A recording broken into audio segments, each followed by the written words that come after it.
Nadaljujemo. Super. Super, odlično. Ja, nadaljujemo z prispevkom dr. Hrvoje Stančiča, ki prihaja iz Filozofske fakultete Univerze v Zagrebu, in pa Željka Trbušiča, ki pa prihaja iz Hrvaške akademije znanosti in umetnosti. Predstavila bosta zanimiv prispevek z naslovom Vrednotenje in izboljšava učinkovitosti prepoznave znakov oziroma OCR. Jaz vama dajem besedo, lahko tudi delita zaslon za prezentacijo in lahko nadaljujemo. Odlično se vidi, super. Ok, dakle, hvala, dobar dan svima. Good afternoon, everyone. So, as usual, our presentation will be in English because we are not so fluent in your language. Our today's title is Evaluating and Improving Optical Character Recognition Efficiency. Next slide, please. Just a second. Thank you. So this slide briefly outlines what we will be speaking about today. First, I will give a brief introduction. Then we will switch on to the topic of methodology of our research, and we will be mentioning the topics like data extraction, ground truth, and stopwords preparation. Ground truth is a 100% correct text. Then we will say something about the accuracy measurement method selection, how we have chosen this method. And we will, most importantly, give you our results of comparison and analysis of our research. The research results will be presented and discussed afterwards, and then we will give a conclusion. So for introduction into this topic that I hope all know something about, because optical character recognition has been with us for really a long time. Nevertheless, this does not prevent us to try to optimize the process and make it more efficient for archives and other information and documentation institutions. It is the fact that the archives still hold a lot of paper textual documents. This makes ground for this presentation even more relevant, because we can see that many different lines of EU funding also rely on the digitized textual document. When I say digitized, I mean searchable textual document. This is also in correlation with the fact that the archives are receiving these days a lot of born digitally documents, which also, in combination with digitized and recognized texts, makes ground for big data analytics. This is technology. Big data analytics is a technology which we usually call new or disruptive technology. We call it disruptive technology because it can disrupt the ways how we operate today. This does not mean that we will stop operating, but that we will change our ways or modes of operation. That means that we will have to change and adapt our internal archival processes. In this sense, the optimally set up process of optical character recognition can help automate the process of data collection, automate the process of making our valuable collections available and searchable and analyzable to the wider audience. So the research goal of our research that is going to be presented here is the optimization of this process of optical character recognition implementation in archival institutions with minimal loss of data, with minimal loss of time, but also with minimal loss of quality of the results. This all is ahead of us, and we will try to show you how to, or we will propose the method for deciding how to optimally set up this process of digitization. It may seem a little relevant, for example, if you may think that, okay, so what can we achieve with implementing OCR a little bit differently? Well, we will argue that significant improvements and savings will be possible if this process is approached systematically, like we will show you today. Okay. So the optical character recognition is, as I believe you all know, a technology that enables transfer of printed text into computer encoded format, and that it can be applied to many different situations, not only for recognition of the textual documents in the archives, but it is also applied, for example, to recognition of the license plates of cars who did or did not pay for traveling through a highway, or in some other surveillance systems, and many other different applications. So the process of OCR is being improved constantly. Of course, our topic will focus on its use in the archives, where it can help produce formatted textual document in the form of basic TXT format, or Microsoft Word format, or PDF format, in which we can have an image of actually digitized page with the underlying layer of recognized text. And in this way, we can combine the benefits of both approaches, both to have the look and feel of the original document and benefit of the recognized and searchable text below that. So the use of optical character recognition also improves the process of creation of quality collections, because we don't have to manually transcribe different documents. So as I have said earlier, in digital collections, we actually combine printed documents, which are digitized and OCR'd, with the digitally born documents. But to what effect? We combine that to the effect of not only making those documents available, but also to make them susceptible to new technologies like big data analytics I have mentioned earlier, but also to be able to do the analytics of a large amount of data, of big data, by the use of artificial intelligence approaches and principles. Also to use the crowdsourcing or gamification principles, and so on. All in all, these processes together can make archives a little bit more efficient in appraisal, arrangement, and description of archival materials. So how is the process of OCR implemented in the archival processes? We will take a look on this and the next slide. So first, the image is captured and pre-processed.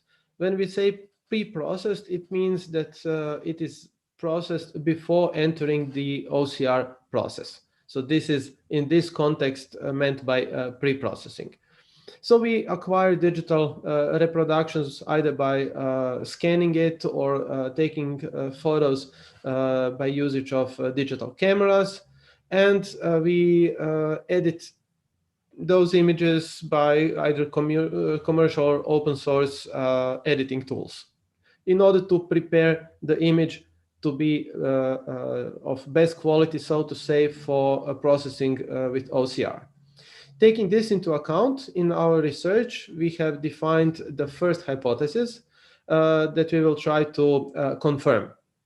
So hypothesis number 1 says that the higher the resolution of the digitized image, the better the recognition rate of the OCR. This is something that we might think is logical to say, okay, this is true, but is it? We will see. The next step is processing the acquired image with the use of optical character recognition software. Here we have the opportunity to choose between commercial solutions or open source solutions. We have also investigated the difference between the results giving both commercial and open source solutions, so that we can suggest what is better to use.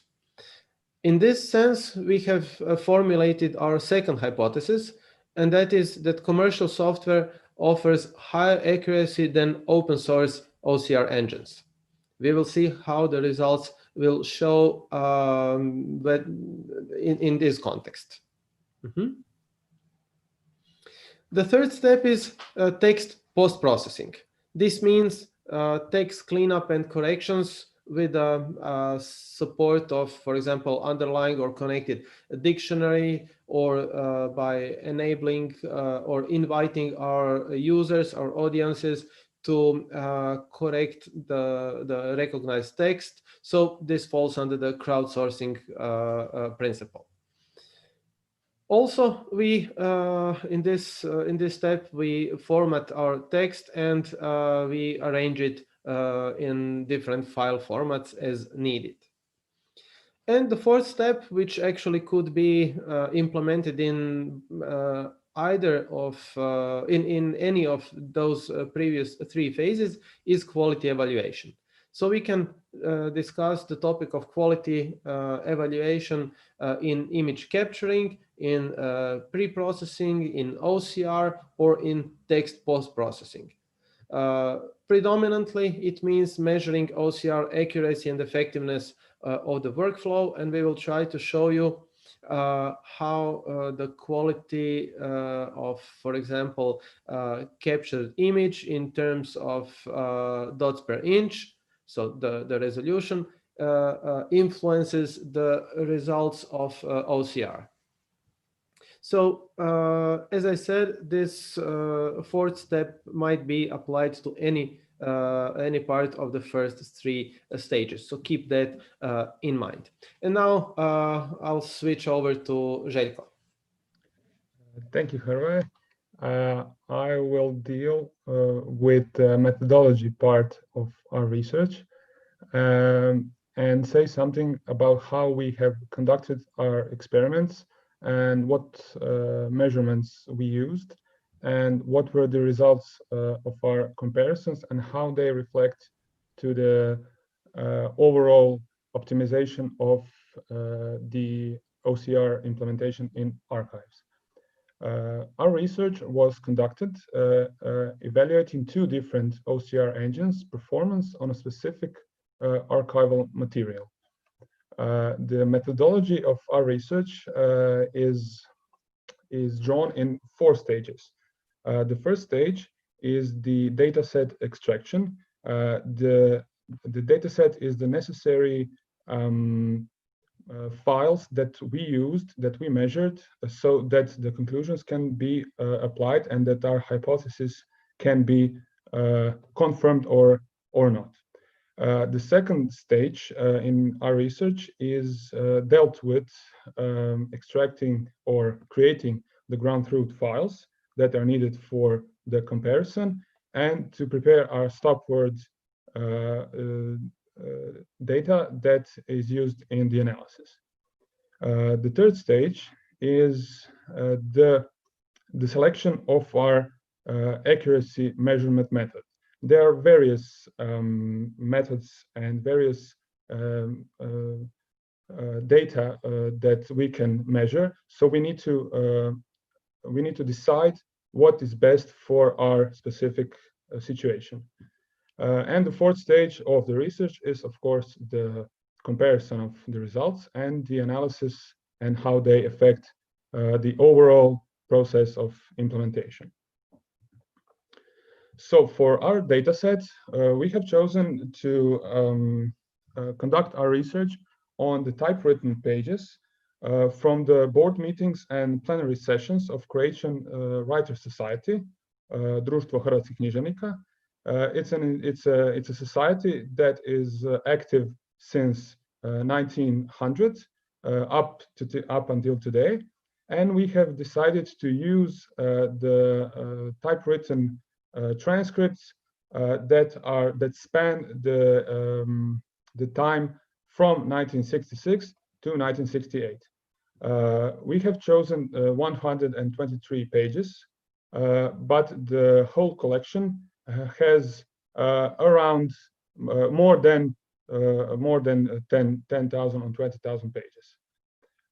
We have scanned those 123 pages on 6 different resolutions, beginning from 100 dots per inch until 600 dots per inch in 100 increments. We have used 2 different OCR engines. One is a proprietary Abbey Fine Reader, the latest release 4 of their 15th version of their software. And of course, we have chosen to use an open source, a free tool that is also a state-of-the-art technology that is free to use and that everybody can download and implement without any initial costs. The total data units in our dataset is 1,476. On the right, we can see a sample of the text that is included in our dataset, and more or less all dataset pages in our sample are similar to this. Next stage is ground truth and stopwords preparation. Both ground truth and stopwords are needed if we want to analyze how well our engine has performed on a sample of text. So the ground truth is, like Hrvoje said, 100% correctly transcribed text. This has been done by hand, of course, and we need for our analysis a correctly transcribed every correctly transcribed page from our data set. So in total 123 correctly transcribed pages. With all their the transcribed pages need to be exactly the same as the originals. If there is a mistake in the original text, we also must include that mistake in our ground truth. It is used to make comparisons and accuracy calculations, and there is a possibility in our accuracy measurement tools that we can mark some characters with a tilde that serve as a wildcard, so that the calculation doesn't include that specific sign in the calculation. It is often used where it is not even possible for a human to correctly read the part of the text, so we can't expect for an engine to do it. We have examined the possibility of generating ground truth automatically via a dictionary, because you can use a dictionary that has all those words that are included in our texts, so that when we make calculations, we don't need to transcribe every page, but we can make an example, and the software or our accuracy measurement tool can see if that word is present in the dictionary. If not, he can mark it as incorrect. this possibility was not used because there could be many false positives and false negatives values. False positives are the values when there is a word in the dictionary, but it's not a word that's in the text. So that a system could, our tool could mark it as a correct, but it does not correspond to our word in our text. And also because of the archaic nature of the text, there are many false negatives, words that are correct and that are included in the text, but modern dictionaries do not have them because they have fallen out of use. This generation of ground truth in an automatic way can also be tested, and that's a possibility for future research. The stopwords preparation was conducted using the list that was obtained that uses 1,198 unique Croatian stopwords. Stopwords are defined as words that contain less relevant data for searching and indexing. There is a sample on the right of the slide that contains some of Croatian words that can be omitted, and if they are not recognized correctly, we wouldn't lose much or any of the important data that can be searched. The universal list of stopwords for any language does not exist, and it is a special part of research that tries to identify them and count them in any according to some principle. What do these words mean, or what are they? In English language, the common stopwords are like this, that, the article the, and so on. The third phase in our research was the selection of accuracy measurement methods. So we have used a tool that was developed in the early 90s in the Information Science Research Institute in Las Vegas. It is a tool that enables the automatic calculations of the accuracy of OCR with different results. So it is the most comprehensive OCR evaluation tools to date. They have the development of the tools have been stopped since 1995, but they have made it open source in 2005, and since then it is updated to reach the modern audience with modern to be able to run on modern software with modern encoding standards. There are in total 17 accuracy measurements to measurement and analysis programs in those tools. For this research, we used four different accuracy methods. One is character accuracy, the second one is word accuracy, and we have used the precision and recall of distinct non-stop words, which we shall explain what is later. Character, on the right, you can see one sample of the output of ISRI accuracy measurement program, which includes the word count, the number of misrecognized words, the total accuracy, and the list of stop words and non-stop words and distinct non-stop words and their accuracy on a specific length. So, for example, we have character accuracy, which is our first measurement tool, which is provided by the accuracy program of the ISRI tools.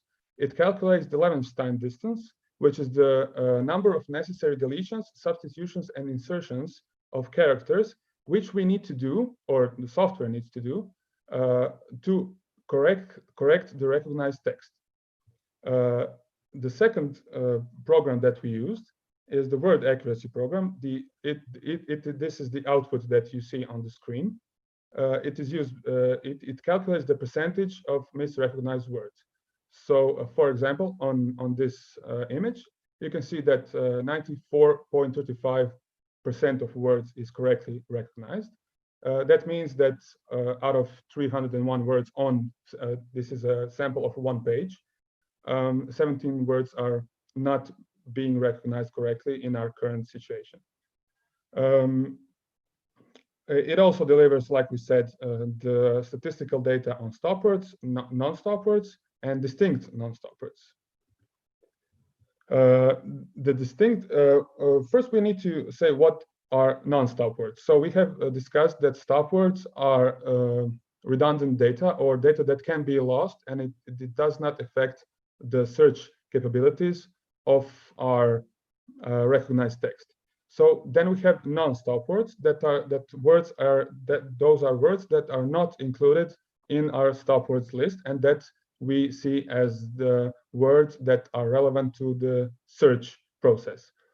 The distinct non-stopwords are the subcategory of non-stopwords because we try to see the page so that we conclude that there are relevant words that are not stopwords, but whose occurrence in the text is very low. So, for example, on the little image on the right side, we can see that there are line 38, that there are 137 words on this page that occur only once per page.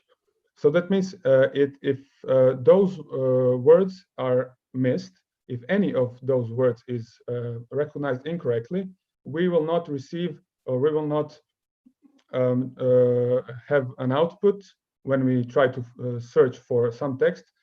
This page will not be searched correctly. So this is the counter argument to the statement that the full text searchable documents are resilient to the OCR errors because of the redundancy of text. The text is redundant, but we can see that 137 words on that page exist only once per page, and which is a very big number. Next, because we have tried to make this analysis a bit more deeper, we implemented the precision and recall principles on the principle of distinct non-stopwords. So we have examined the distinct non-stopwords as the relevant data. This can be argued further because there's also relevant data that is not found only in distinct non-stopwords. But in this case, we have examined that the only data we want to preserve is the distinct non-stopwords. The other words is not so relevant because they occur 5 or 6 or 10 times per page. We have also made a statement that the retrieved data is the total correctly recognized words. So the words that are retrieved for the system because they are recognized correctly. So the precision measurement is the percentage of the retrieved data that is relevant to the query.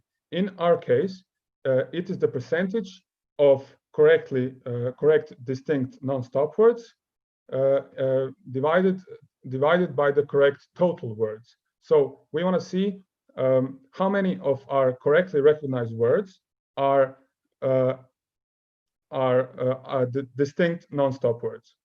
And the recall measurement is examined as a percentage of successfully retrieved relevant data. So we have counted the number of total distinct non-stop words in our texts, and the number of distinct non-stop words that are correctly recognized, and we have made our measurements. The fourth stage is, of course, the results comparison and analysis. That means collecting all the test data in a single document, in a single analysis, divide them and compare them according to our pre-arranged hypothesis. Of course, this means that we can develop new methods for examining the optical character recognition on archival materials. the research results were, we examined the usefulness of this testing. How can we apply the testing to make a faster and cheaper digitization process, and that we can measure the quality level of digitized materials, of recognized text, that we can measure it so it becomes a constant, so we can verify, we can say that the documents are authentic, and that the recognition process is authentic, and that some way we can even try to think about losing the original scanned images or the originals, because our text is, for example, 98% correct, and we can live with the 2% that is maybe going to be lost. This is something that should and can be discussed much further, but for this research, we wanted to examine how to achieve a stable accuracy of optical character recognition. These were our results. So this is the graph where we have on the bottom line the DPI levels of our scanned sample, so from 100 to 600, and on the left side we have our accuracy of recognized text.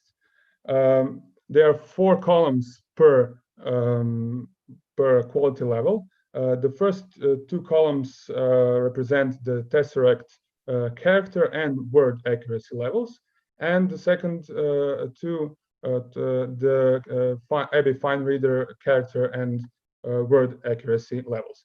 We can see that word accuracy is constantly lower, of course, than the character accuracy levels, because if we have one character that is incorrectly recognized, it also means that the word is incorrectly recognized.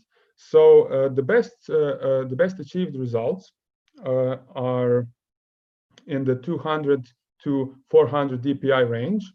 For tesseract, we have the best result is actually the character accuracy result is actually on 200 DPI, and for Abbey fine reader that is on the 300 DPI.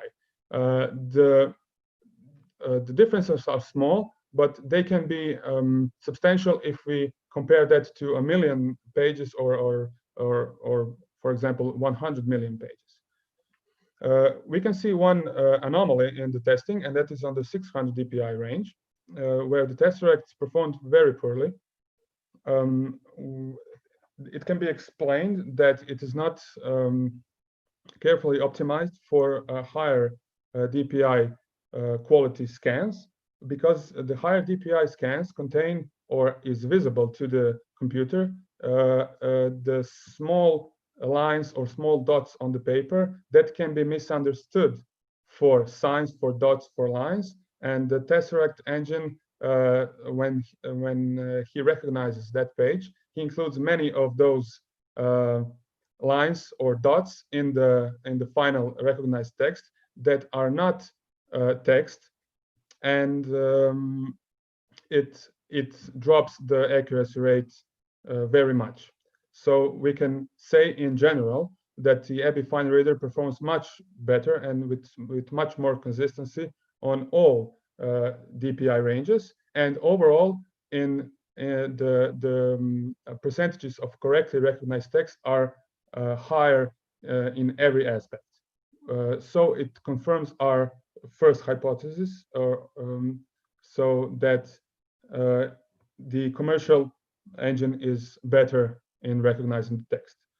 The third and fourth measurements that we implemented, the precision and the recall, have also been, of course, analyzed. So we can see that the precision of distinct non-stop words is the same across different quality levels on both OCR engines, or nearly the same, and that the recall of distinct non-stop words have very different patterns, and it follows similarly the pattern of character and word accuracy tests.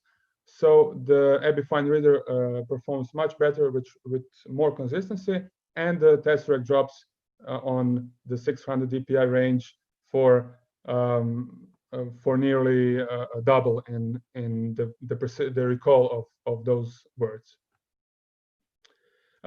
We have concluded that the precision, that is, like we said, one of the measurements we used, didn't prove useful because it has a flaw that applies only to correctly recognized words. That means that we have a lot of data that is maybe incorrect, and it is useful mainly for the detection of noise in the OCR process, because it counts how many of the recognized data is relevant to our process. The recall of our distinct non-stop words is probably the most useful device for obtaining very good and meaningful results, because it applies to the distinct non-stop words that are, like we said, the data that cannot be lost because it exists only one or two times in a given page, and it uses the recall, which is a function that examines the all data that we have and measures how many of the distinct non-stop words are correctly recognized. So we can have an example that we examined the non-stop words accuracy levels, which are like we said, the words that are relevant and that are not included in the stop words list. We can have a 90% accuracy of non-stop words, but if we have a 100% distinct non-stop words, actually, the document will be retrieved if any search query is conducted. So the 10% of textual data in our page or in our documents are redundant. And this is why the recall of distinct non-stop words should be included in every measurement of the OCR engines. So for discussion, second part of the discussion can be that we can save resources by combining the analysis of accuracy rates in combination with the expected quality levels of digitized documents. For example, there's sometimes some general truth that if we digitize our documents with the higher resolution, for example, 500 or 600 dpi, that we will have better results in every aspect in the future, which is not confirmed. Because the research showed that it is not necessary to digitize documents using the best possible quality we have to achieve the best accuracy rates of the optical character recognition. This is something that can substantially save resources in the future, because as we all know, for hundred thousands of documents or millions of pages, it is not the same if we scan something on 600 dpi or if we scan something on 300 dpi in the context of storage and in the context of the resources of our machines that we need to have to process those data. Of course, there are many other variables that can be included, like compression techniques or image formats, but in this research we have used the DPI as a first variable that every digitization process includes and discusses should we scan something in 300 or 400. Of course, it is necessary to make predictions for what we need to use those digitized documents. Are there something that should be scanned in a higher resolution because it is of cultural significance, or it is something that is redundant, or it is not very important? And these are the things that need to be included in many laws, and in something that must be defined for an archivist to know, or for a system to know, and it must be decided on a system-wide level. Our second hypothesis was confirmed because the proprietary engine performed better and delivered more consistent results like we expected. And we can also say that the open source engines can also be trained further by the archive or by the user, which is not possible for a proprietary engine, in which case the manufacturer does all that. And the implementation, much more implementation options are available because it is an open source code that can be implemented in our own applications, in our own system, without any restrictions. So Hrvoje, it's on to you. Thank you. So we have shown you the results of our research, and I hope that you have that you got the idea of this research in terms of its significance in making archival processes more efficient. So, of course, we gave you the example of this research on a set of 123 different documents.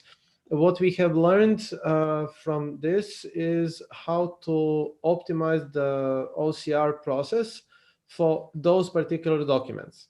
The situation might be different for different set of documents, printed on different paper, having different fonts, or using different fonts, and maybe in different size, in different color of the paper. So all this may influence the results. The bottom line of this is that we have shown you how you should set up the process of testing. What are the optimal settings for a particular set of documents?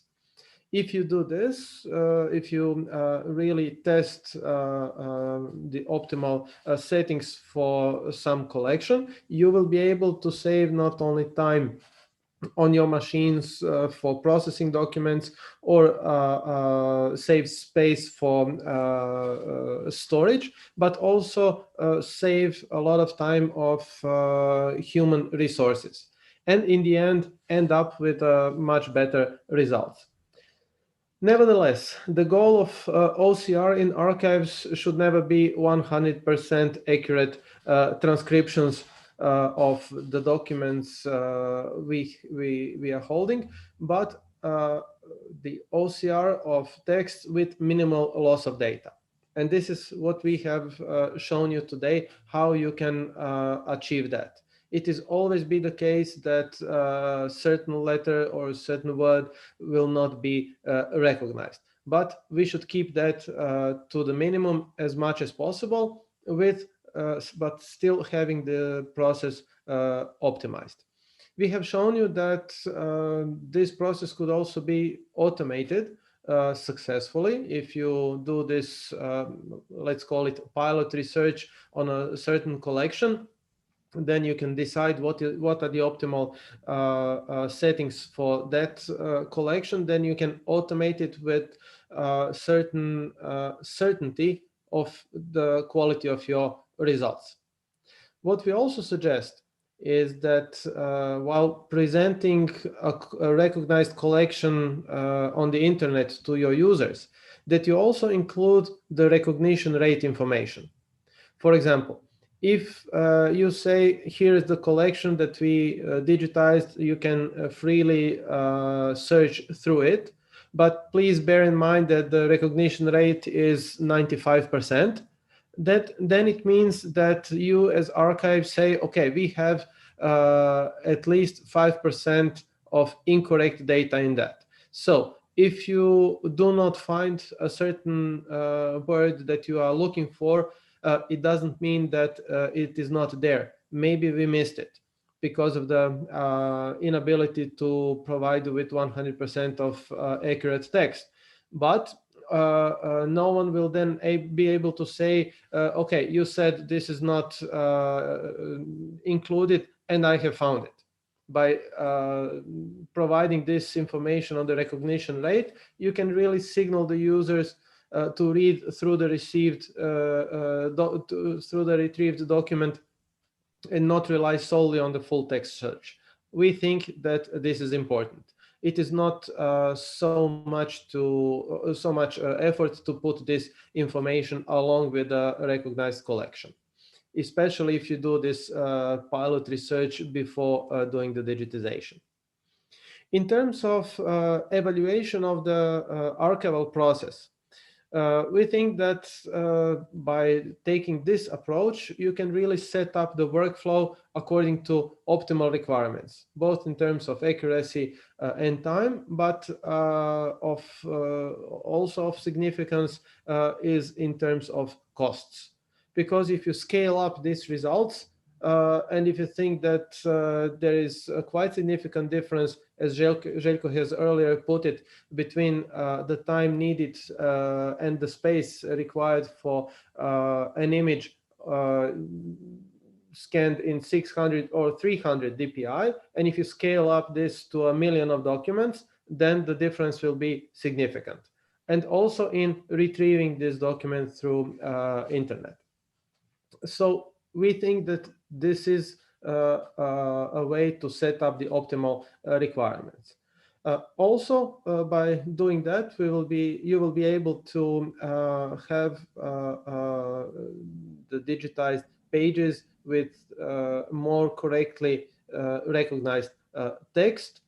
You will be able to achieve the optimal recognition rates, but also improve the search results and user experience in the end, which is, we think, important for us as institutions who are offering our holdings to the users through catalogs, through e-services, potentially today or tomorrow, and so on. The bottom line is, if we are able to achieve this, then we will be also able to develop trust in the archives and digital collections even in a more significant way, and position the archives as places where correct information will be able to be found by our users, which is especially important in this era of fake news or alternative truth. So the safe haven of trusted information is really the role of our institutions, of the archives. And by this, we would like to thank you for your attention and invite you to a discussion if needed, or if you have any questions, we will be more than happy to answer them.